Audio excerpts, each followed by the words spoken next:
Renewable energy sources for the generation of electricity are a key policy of the European Union since more than 10 years, at least.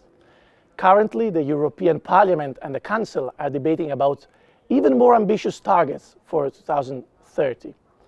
Today, we are lucky. We had with us Luigi Michi, Head of the Strategy and Development at Terna, the Italian transmission system operator. Luigi, thank you for joining us today. Thank you.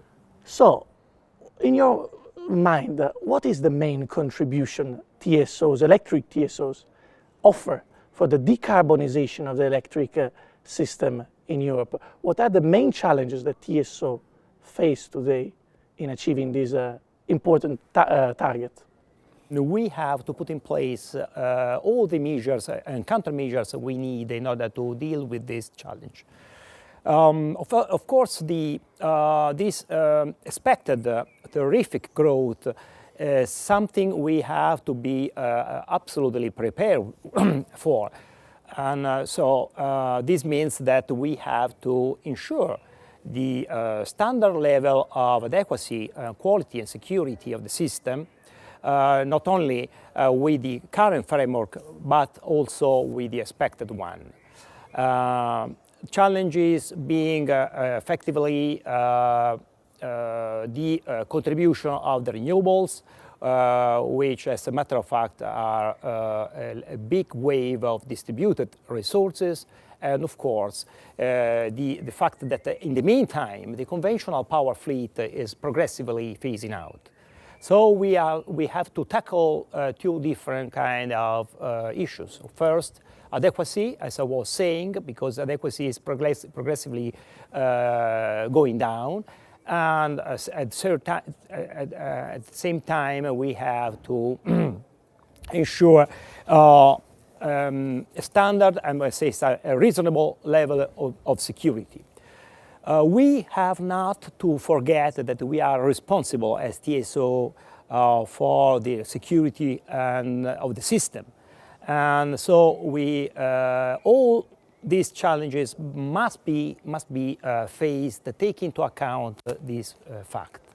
But let's first have a look at the impacts the strong growth of renewables could imply in the system. Which are these main impacts we are currently seeing and that some years ago were absolutely negligible?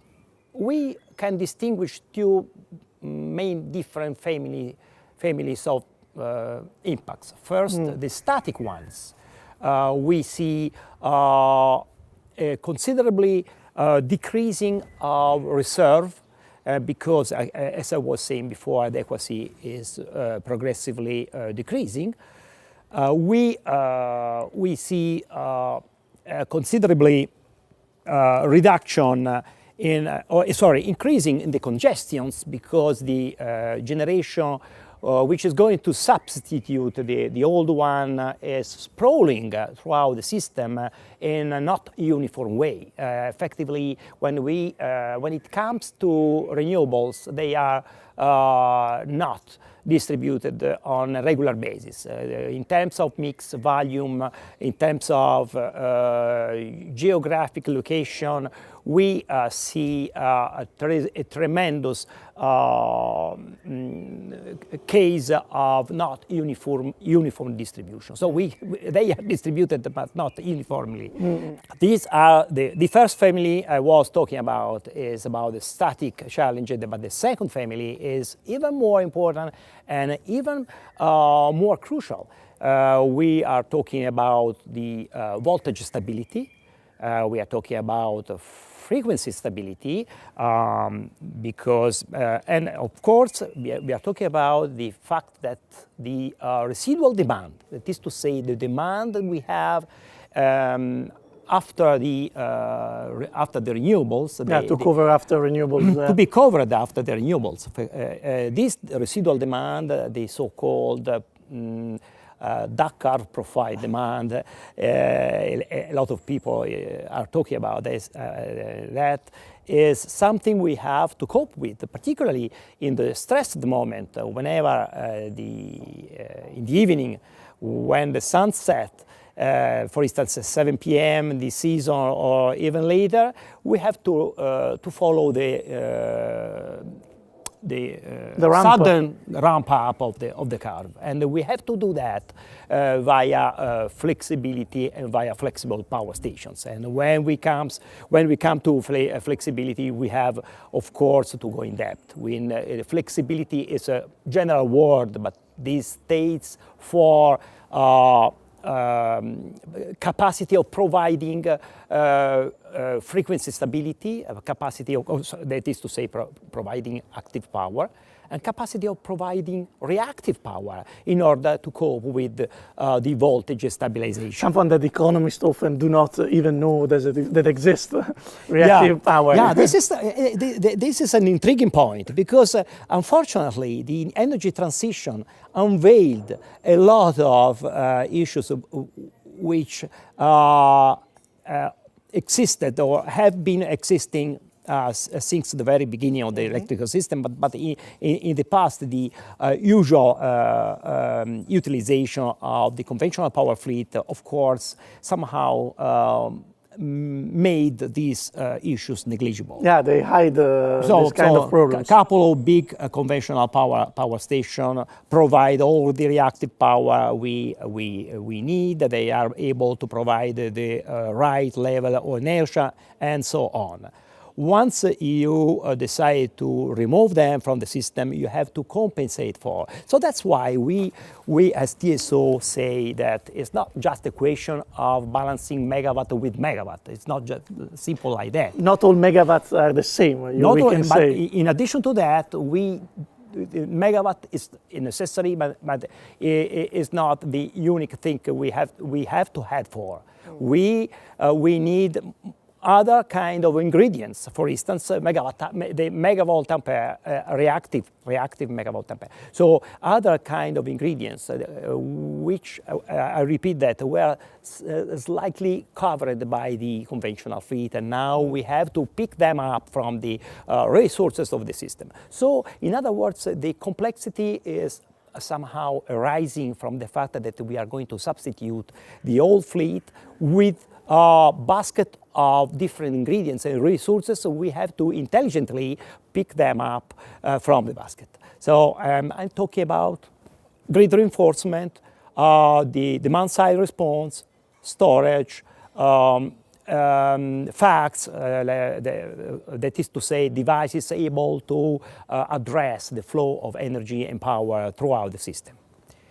A lot of new tools, and these tools can be potentially unlocked via the market resources. The markets are very important in order to unleash the capacity of the new resources to provide what we need to stabilize the system. So pop up the ingenuity of humans and to try to develop new technologies for the problems that we face today. Exactly. When we are asked, so are we able to cope with the new renewable wave? The answer is yes, we are able to do that. We can target these challenging goals, but we need to progressively achieve a considerable number of resources in order to make us able to do that. And we are able to tell the authorities, the institutions, which kind of resources we have to unlock. And I repeat that via market tools. So this comes to the other usual question. Do you want to own these resources? Not at all. Well, we don't care.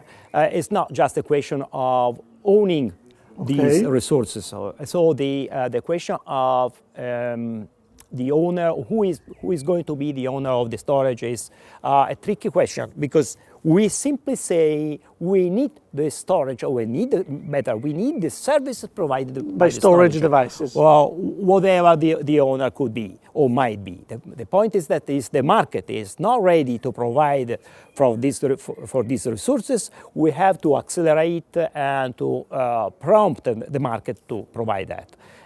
For instance,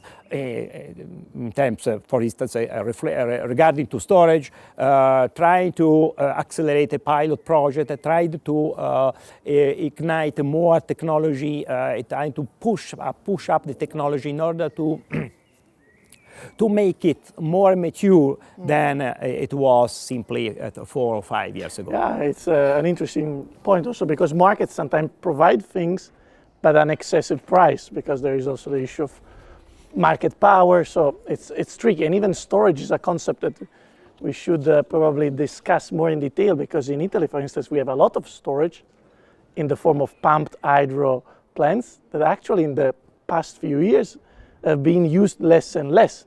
So probably even among the umbrella of storage, there are different things, there are different nuances. But it's not just an issue of services. I think it's also an issue of actors, because in a discussion it's often said, now we have new actors, new system operators that are becoming relevant as well. Traditionally it was a transmission system operator like Terna, but now also distribution system operators are becoming more and more important, right? Both are great points. And first, about the storage system as a whole.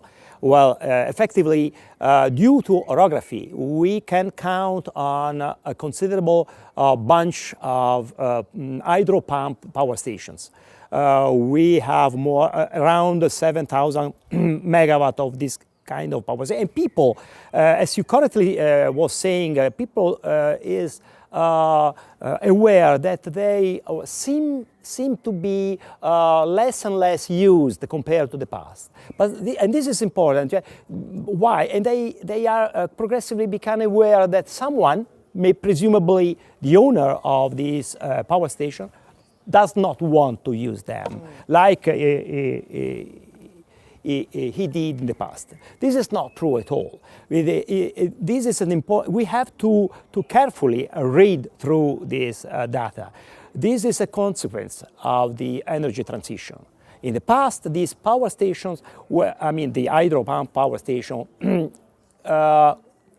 were able to count on a significant spread in terms of price, a spread between the off-peak prices and the peak prices. But as you know, one of the consequences of the PV installations is to smooth down the peak prices.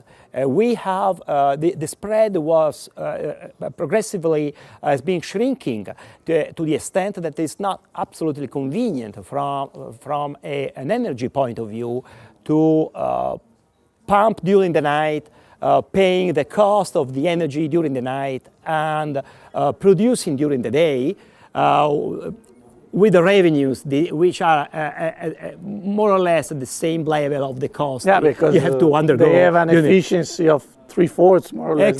Exactly. You're right. You see, the calculation is quite simple. No chance to use it, them for energy purposes. But on service-wise, they are crucial.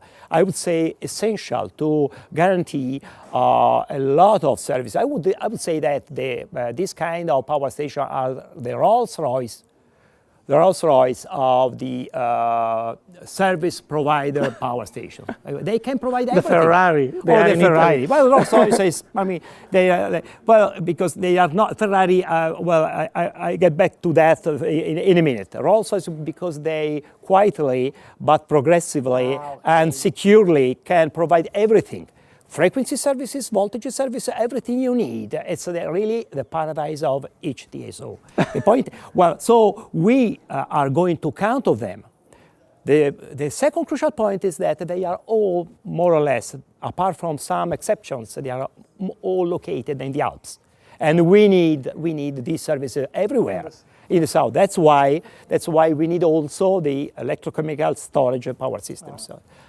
These storage, these are the storage, electrochemical storage batteries, they look like more to a Ferrari in terms of they are absolutely faster. They can provide something that even the other hydro pump power station can't provide. That is to say, the fast reserve. I am used to repeating that. So we need that. Why? Because if the inertia is going down, and inertia meaning the inability to compensate for a lack of load or power, and so in order to compensate for a sudden slump in frequency, we need fast reserve. Okay. We need something more accurate, more precious. Granular, more granular distributed in the system. Not only on geographical wise, but also in terms of feature. To reacting to promptly, yeah, exactly. That's exactly. So this is as for the first question you raised. As for the second question, the other actors out of that there are new families of actors which are going to play a new important role in the system. Since the distributor system operator are going to play a big role, and we think that it's very important to get a strong coordination with them. Everyone should pull their weight, but we can all together do an excellent work via a well-coordinated approach. We have to procure the services provided by the distributed generation and the distributed resources as well, included the demand-side response. So all these DER, demand-side and generation-wide, are going to play a role in terms of service provided to the operator, particularly the operators like us who are engaged in ensuring the security of the system. So via the coordination, we set, at least in Italy, for instance, a sort of traffic light approach with the distributors. They have to guarantee the connection. They have to guarantee that everything can be done in terms of activating or not activating these kind of resources, giving us a green or red light whenever we have to call the aggregator for calling them to provide the requested resources. So definitely no more the old fit and forget approach. Now even DSO must engage, become more active, more sophisticated. I would say even more similar to a TSO in at small scale, we can even say. Yes, well, yes. We have to skip the trap which could undermine the old market system, that is to say, to go at the same time, simultaneously in the market to procure the resources. This is a trap. Well, this is something avoidable, or that must be absolutely avoidable. And the pilot project we have put in place in Italy over the last 6 months, due to the efforts and the push of our regulator, we call it virtual aggregation units. Yes. This pilot project proved to work very well and proved that we are on the right track. These aggregators are collecting services captured from a number of distributed resources.